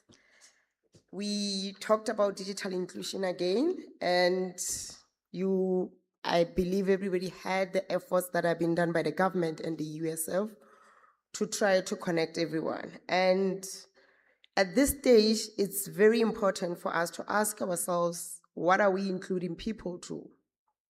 What exactly are we saying we're including them at? So digital inclusion extends beyond access. That DP has just mentioned that the question of coverage is so last decade. Now we are talking about more than just access. And beyond that, we must be able to participate and benefit from the digital economy. I now invite our last speaker for the day, Mama Bafokeng, the Secretary General to the Lesotho National Commission for UNESCO, to give her speech on the creative content and all that we are talking about, so that our content creators can actually monetize on these digital platforms.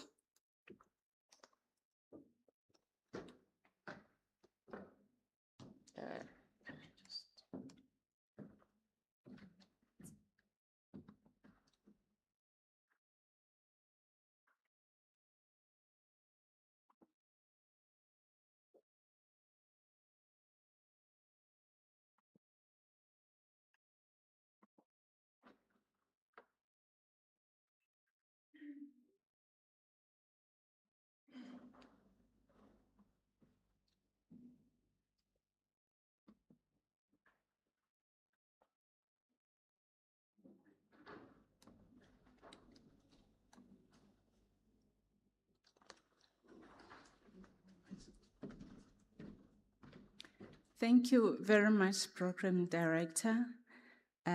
Good afternoon, Bomele Bundade.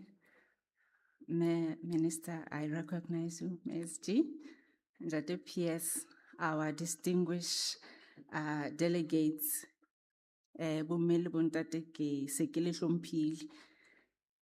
My name, as it has been said, ke Mabafokeng Matswana Seal from the National Commission for UNESCO. Thank you very much. I would like to say, really, first of all, really to show our gratitude to have been given this opportunity to come and share with the meeting what we are working on as the National Commission for UNESCO, together with the Ministry of Culture through that department. We have the upcoming project that will be looking at scaling the digital environment for the creative and cultural heritage in Lesotho. This is going to be one of the few projects that, of course, as Lesotho, we're lucky enough to be given the opportunity within the African region. I think we're 4 or 5 countries that have been given that opportunity with this project that UNESCO has embarked on in working together with the member states. As it is, we'll be looking at our policy in line with what is happening on the ground, the policy for cultural creative industries. So we are going to have, as we are here, of course, the roadshow convenes all of us in here as from our different posts.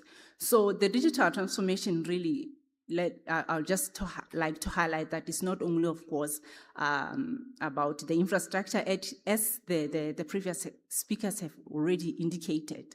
So culture and content are central to the participation and, of course, the identity and the jobs. So the creators, here we are talking about the creators of this content, need enabling rules to compete and fairly protect rights, and then, of course, reach the audience safely online. So there are already issues that, of course, I believe that we can already highlight, and we can see that the previous speakers have already touched on that are quite relevant to these issues. And then, so UNESCO in this area supported the initiative to offer the concrete pathway to integrate culture into the national digital transformation agenda.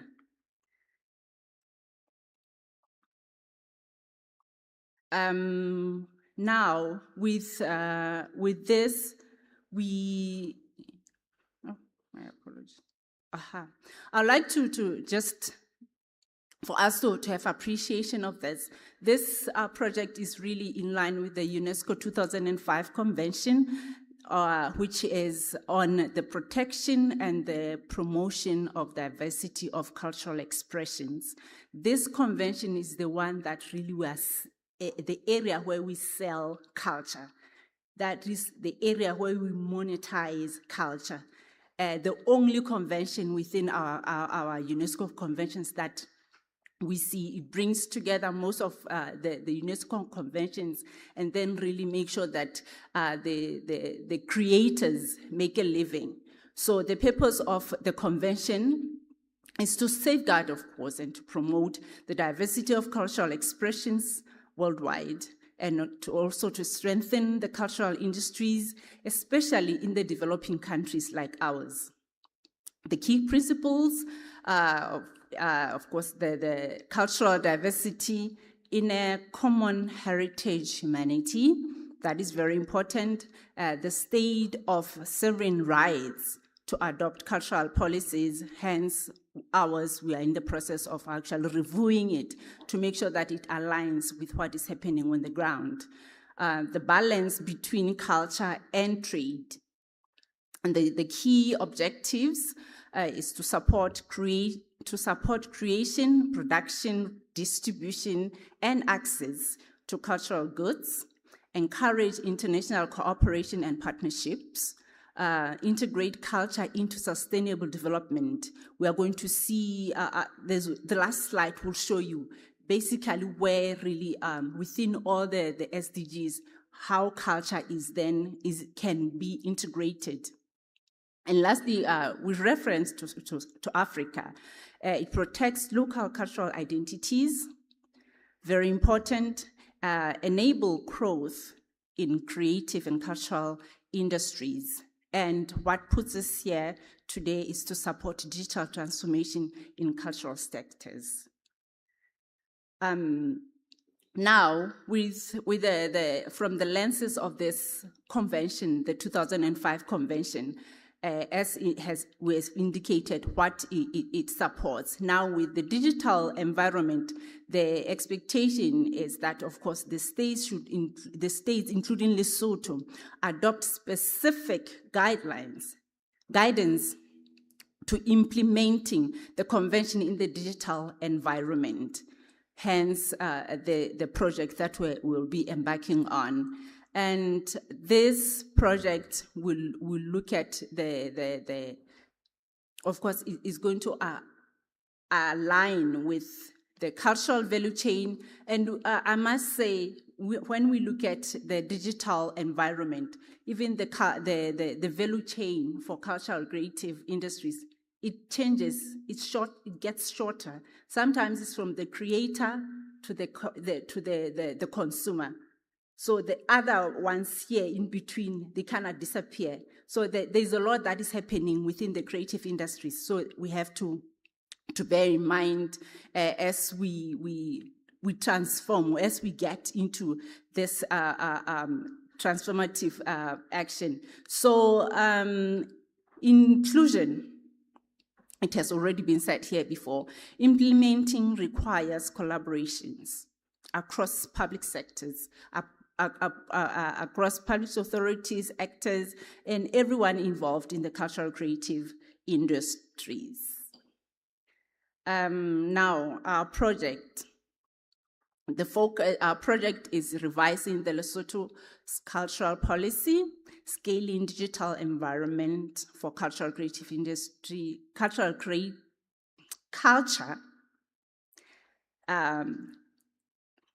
I just need to read properly. Scaling digital environment for creativity and cultural heritage, bridging the tradition and technology. So there is that need for us to migrate there's a certain way of doing things, and now we're looking at the digital, the technology. Now we need to find a way to bridge that. The focal area will be, of course, maybe in the 2005 convention, open roadmap output 1, which will be the regulatory frameworks, of course, alongside with the cultural policy and measures revised to the digital environment. And the approach will be evidence-based, so there's going to be a lot of engagement with the local practitioners and all stakeholders related and relevant to the cultural creative industries, of course, of which most of us are in here. And the deliverables will be that will be the digital roadmap together with the revised policy and the coordination mechanisms. Now, why now? We have already identified that there's that gap, that our policy is not in line with what is happening on the ground with regard to the digital space. So we need to put our policy to be relevant. And the other gaps, of course, is with the PI, the IP, intellectual property, of which some of our artists have suffered already with regard to that because of the absence of these frameworks in line. And then, of course, the creators and cultural industries face constraints in tools and creativity within the digital skills. So UNESCO, alongside this, eventually will be looking at the capacity building of our cultural and creative industry stakeholders. And then we do have the issue of coherent digital cultural policy that can unlock growth, visibility, and heritage safeguarding. So at this point, we have those 5 areas that we've already touched on: the mapping, the development of responsive policy, and the strengthening of inclusive and multi-stakeholder coordination mechanisms, and the scale digital environment for cultural production, distribution, and access. Having the enabled gender and youth responsive approaches within the digital transformation. So please allow me to, so we have the second priority, which is the responsive rules and coordination within those areas that we have been highlighted in output 1, which is call for policy and regulatory frameworks to be aligned with what is happening on the ground. The transformation then should address IP, digital markets, and then the safe distribution and emerging technological risk that we see. We call for a cross-government and multi-stakeholder mechanisms that needs to be coordinated to deliver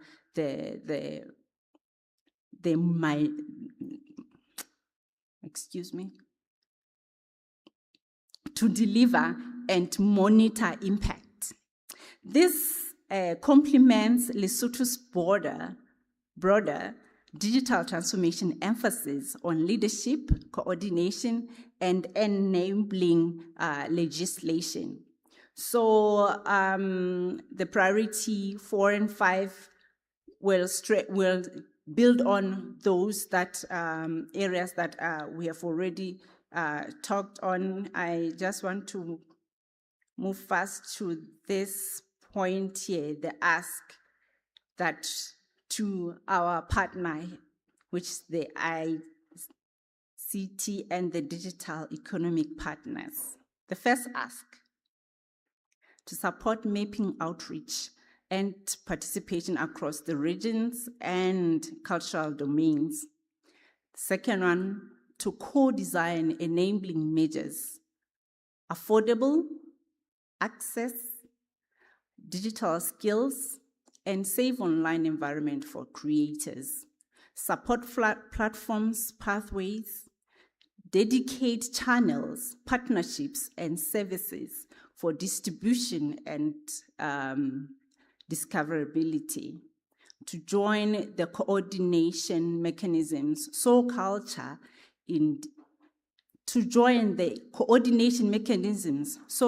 is integrated into national digital transformation priorities. So our next steps are mapping the rollout, diagnostic consultations, which will be taking place already. Communication is being sent out, and our official launch and multi-stakeholder diagnostic consultations will be on the 5th of May. So, ladies and gentlemen, as I conclude, here we have an example or just a glimpse of how culture is part of all our SDGs. In one way or another, culture has a tip in whatever we are doing. So we need to be cognizant of this and make sure that we don't leave culture outside of any development initiatives that we come up with. And with this, I would like to thank you very much for your attention, and hopefully we look forward to seeing our local participants on the 5th of May. Thank you.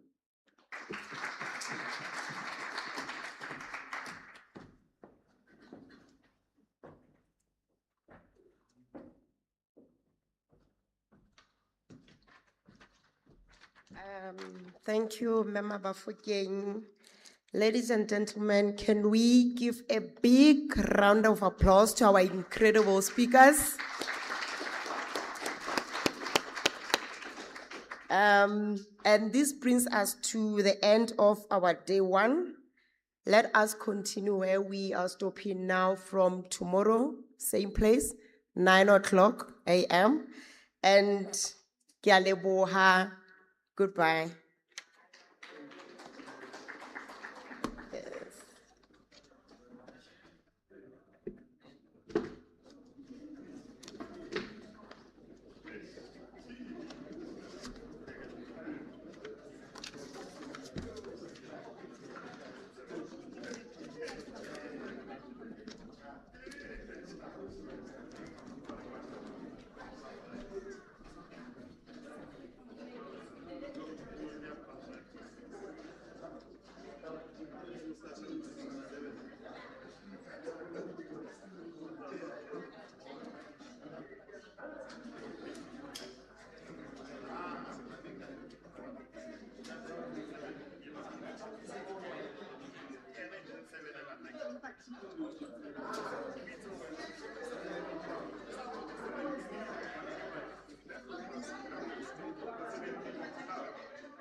Jesus.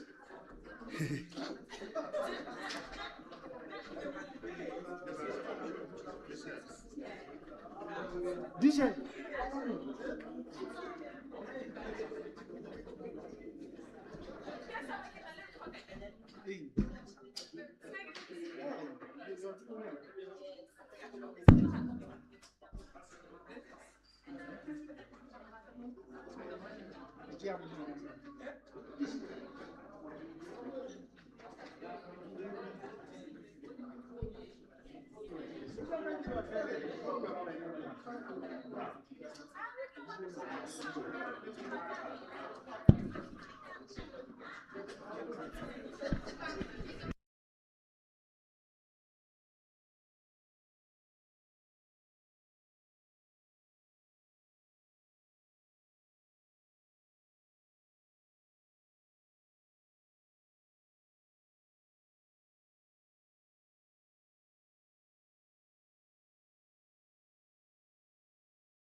Akho. Ese la uche.